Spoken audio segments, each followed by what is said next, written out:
All those moments will be lost in time.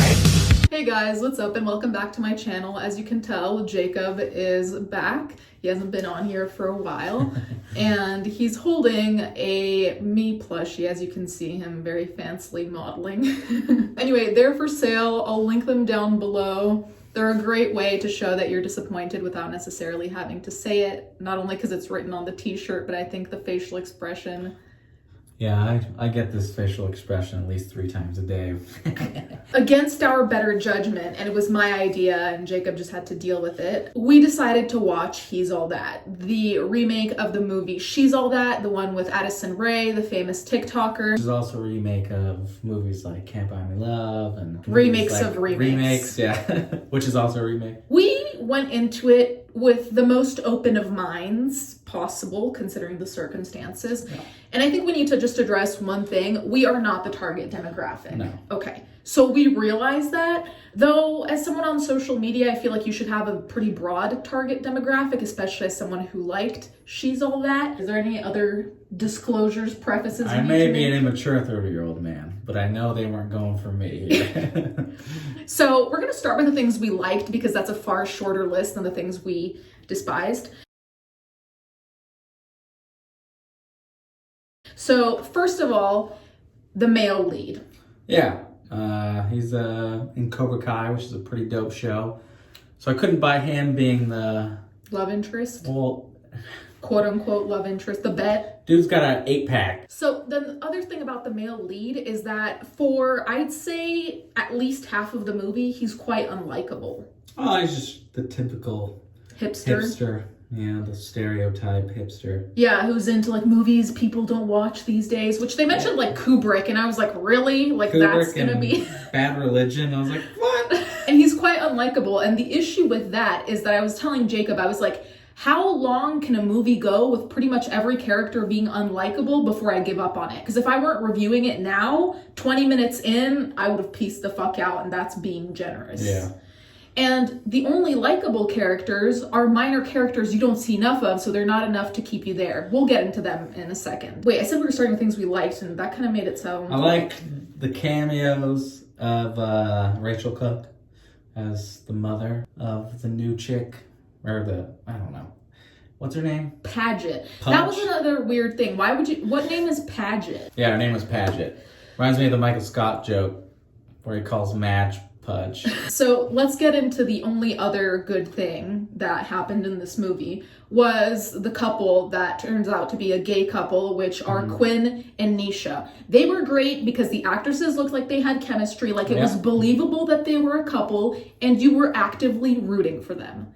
That being said, you don't see them that much, so even if you are rooting for them, it's like, yay, 5 seconds of like relief, and then it's back to shit. So let's get into the bad stuff, I guess.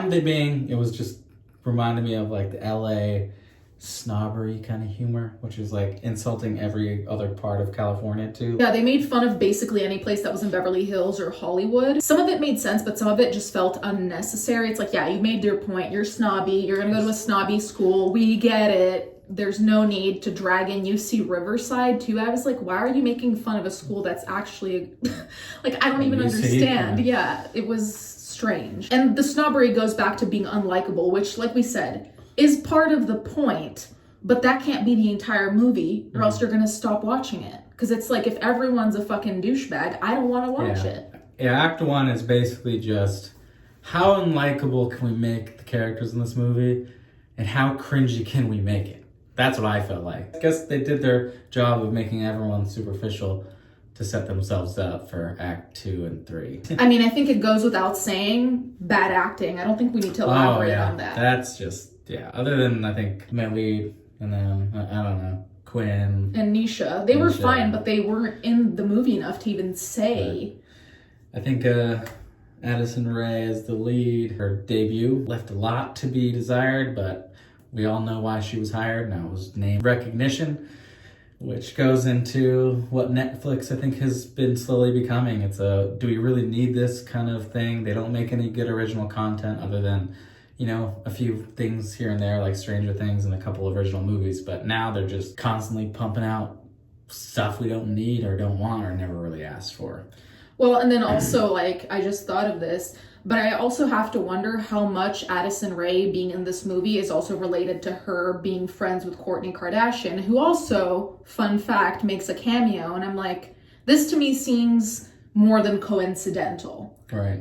Because having a Kardashian would also bring some kind of value for people who watch the Kardashians or who are invested in them. They'll watch it just because Kourtney's in it for 5 minutes. Like we said earlier, the younger audiences might be drawn to the name recognition rather than trying to honor the remake or the original films or the original concept of it. Yeah, or just generally not. Could have given it to a deserving actress, but no, they did not.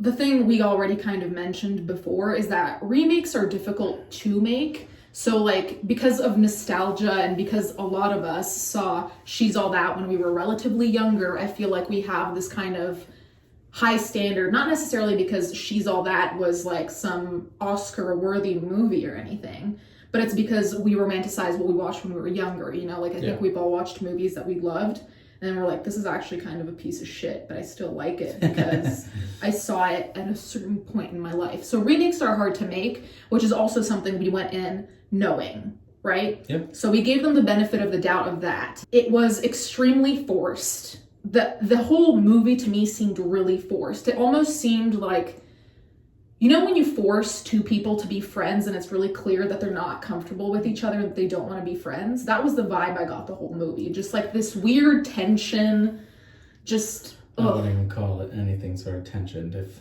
it's forced, right? I mean, there's scenarios that why did this happen? Like a dance number. Oh yeah, there was a dance-off scene that went on for so long. I think I speak for the both of us when I think this is the movie form of a lobotomy. We watched this at 12 noon, and we both got sleepy within 20 minutes of watching it. It is the longest hour and a half you will experience, and I say that having had an hour and a half math classes. Thought that was bad.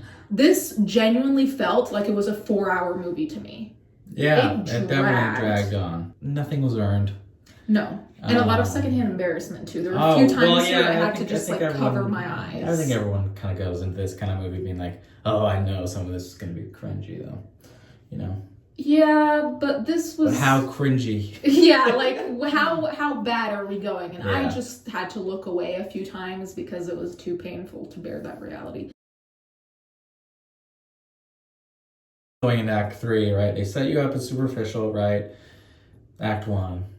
Act 2, they get into, you know, the nuances of the character, making them redeemable, likable, you know, giving them some tragic backstory, For you sympathy, to like empathy, them, whatever. Yeah, so they do that in Act 2, of course. So the third act is actually dropping that facade and whole being yourself kind of thing. The irony, right? Well, the thing is, like, the whole Paget, I can't say that name without...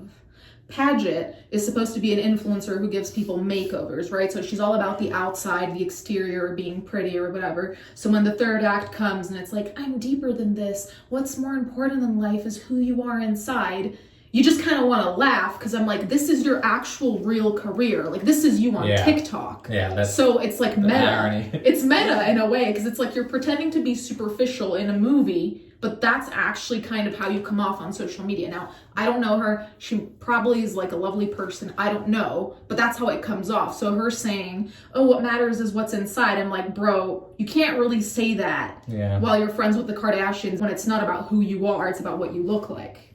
So that part it was more ironic than the hipster character in the beginning of the movie. Seriously. So overall, if you had to give it a grade, what would you give it? I would give it, I mean, anything above 15%, I think is a gift. A gift, yeah. Yeah. Well, obviously, yeah. Yeah, no. I'd agree with that. I think I would go on the like 5 to 7% just because of like the pain that it induced for me. I give like 10% just because Matthew Lillard makes a cameo too. That's like, I was like, yeah. decade. Yeah, anyways, you guys can let us know what you think if you have unfortunately seen this. I don't know why you'd do that unless there was a gun to your head, but let us know. Thank you guys so much for watching. Thank you to my patrons as always, and I'll catch you guys next time.